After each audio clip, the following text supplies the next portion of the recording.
Ұстаз деген жарық күні ғалымның, ұстаз деген анасы ол адамның. Бүкіл әлем мойындайды еңбегін, сен де одан адам болып жаралдың. Бойыма алалатып күш алды, өмірге ұмтылдырған құштарымды, кеудеме білім сырын құйып берген, ұмытпаймын мәңгі бақи ұстазымды. Мұғалім ардақты ұмытылмас, өзіме бала кезден үміт сырлас, нәралып алғаш рет сол ұстаздан, арманның асқарына ұмтылған жас. Қымбатты да қадірлі ұстаздар қауымы, осынау ауыртпашылықпен жауапкершілігі мол кәсіпті атқарып жүргендеріңізге көп рахмет айтамыз.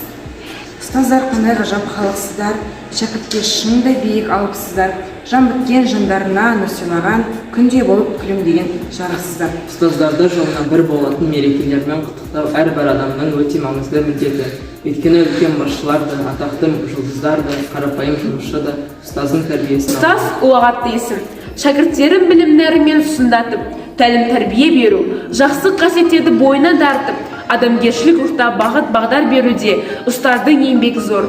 Сондықтан да ол әрдайым қасиетті тұлға ретінде ерекшеленеді. Құрметті ұстаздар, бүгінгі келіп жеткен мерекелеріңіз құтты болсын. Ұстаздық еткен жалғыз, үйретуден балаға деген абай бабамыз.